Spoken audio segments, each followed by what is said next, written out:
got so motherfucking design on right now.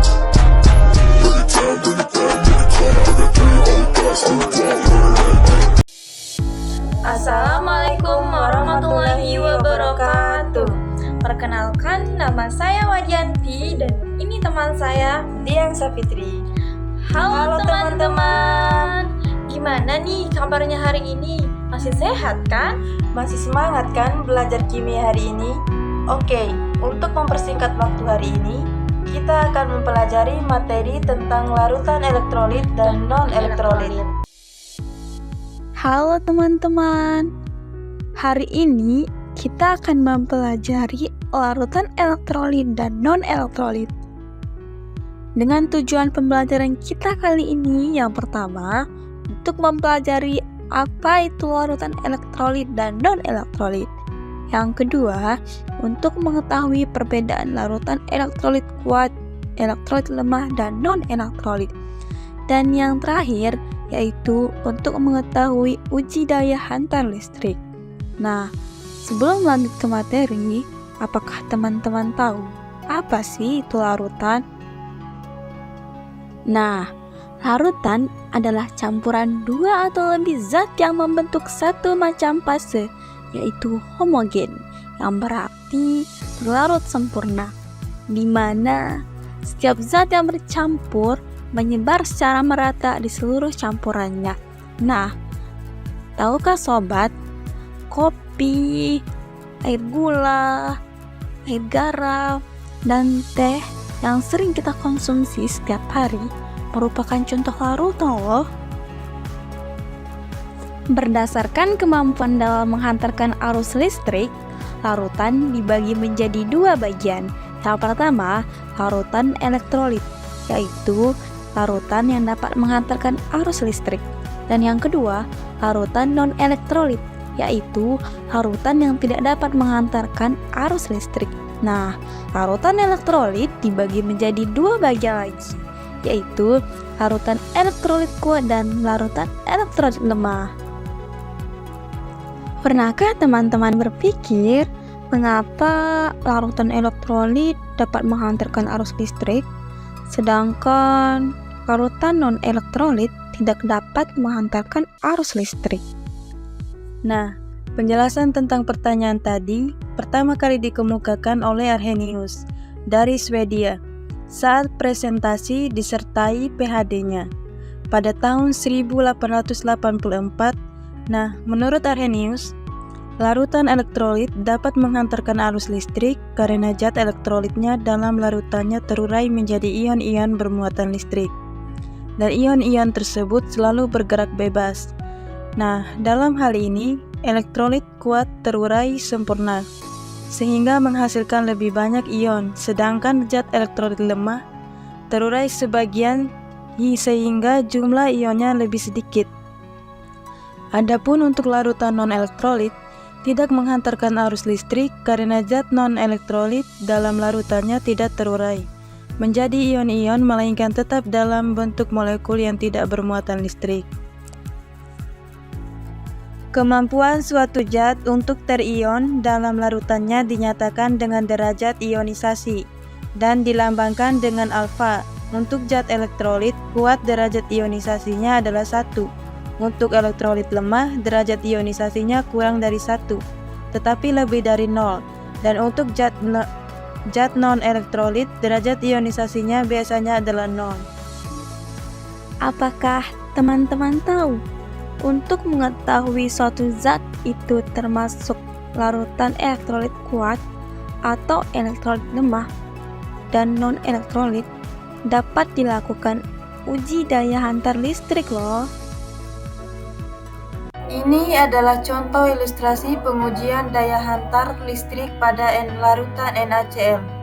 Ketika garam dilarutkan dalam air, NaCl terurai ion-ion yaitu ion natrium Na+, dan ion klorida Cl-. Ion-ion ini bergerak bebas dalam larutan.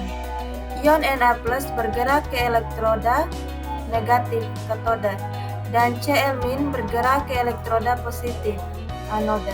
memungkinkan arus listrik mengalir dari satu elektron ke elektron lainnya, sehingga membuat lampu merah menyala terang dan terdapat banyak gelembung. Dapat disimpulkan berarti larutan NaCl merupakan larutan elektrolit kuat.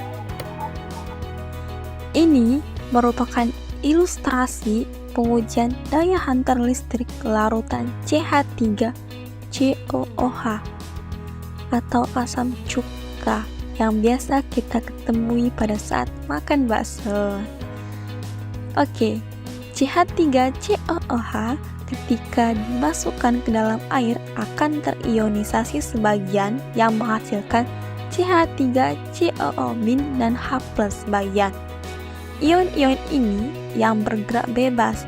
Ion positif H+ akan bergerak ke elektroda negatif untuk menerima elektron, dan ion negatif CH3COO- bergerak ke elektroda positif untuk melepas elektron, sehingga ion-ion tersebut akan mengantarkan elektron dari baterai melewati lampu yang ditandai lampu menyala redup dan hanya sedikit gelembung. Maka larutan cuka ini merupakan larutan elektrolit lemah, yaitu dapat menghantarkan arus listrik. Ini adalah ilustrasi pengujian daya hantar listrik larutan gula C6H12O6. Ketika C6H12O6 dimasukkan ke dalam air, tidak terionisasi menjadi ion-ion, sehingga tidak ada ion-ion bergerak bebas yang mengakibatkan tidak ada elektron dari baterai melewati lampu yang ditandai lampu tidak menyala dan tidak adanya gelembung.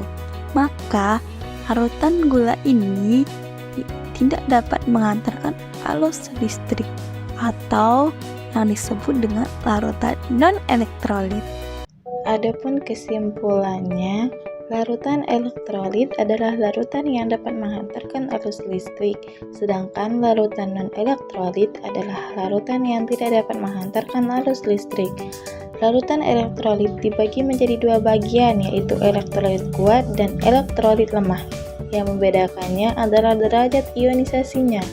Derajat ionisasi larutan elektrolit kuat sama dengan 1, sedangkan derajat ionisasi elektrolit lemah kurang dari tidak sama dengan 0. Quiz time. Untuk menguji pemahaman teman-teman lebih lanjut, silahkan jawab soal-soal berikut. 2 buah larutan A dan B diuji menggunakan alat uji elektrolit. Lampu alat uji menyala. Bila menguji larutan A, timbul gelembung-gelembung gas pada elektrodanya. Sedangkan bila larutan B diuji, lampu tidak menyala, tapi terdapat gelembung-gelembung gas pada elektrodanya. Berdasarkan pernyataan tersebut, larutan A dan B yang paling tepat adalah Oke, kita bahas lebih lanjut. Pada larutan A, lampu alat uji menyala dan timbul gelembung-gelembung gas pada elektrodanya. Hal ini menunjukkan bahwa larutan A adalah elektrolit yang dapat menghantarkan listrik dan juga mengalami reaksi elektrolisis dan menghasilkan gas. Lampu menyala menandakan adanya arus listrik yang mengalir, yang menunjukkan bahwa larutan A adalah elektrolit kuat. Dan pada larutan B, lampu tidak menyala, yang berarti larutan tersebut tidak menghantarkan listrik dengan baik. Namun, ada gelembung-gelembung gas pada elektrodanya, yang menunjukkan meskipun arus listrik tidak mengalir secara signifikan, masih terjadi reaksi elektrolisis pada elektroda. Ini menandakan bahwa larutan B adalah elektrolit lemah. Jadi, bisa disimpulkan jawaban yang benar adalah yang A, yaitu larutan A elektrolit kuat dan larutan B adalah elektrolit lemah. Untuk menguji pemahamanmu lebih lanjut tentang materi ini, kamu bisa mengerjakan soal-soal dengan men-scan barcode di sini. See you next video. Thank you for watching. Bye-bye.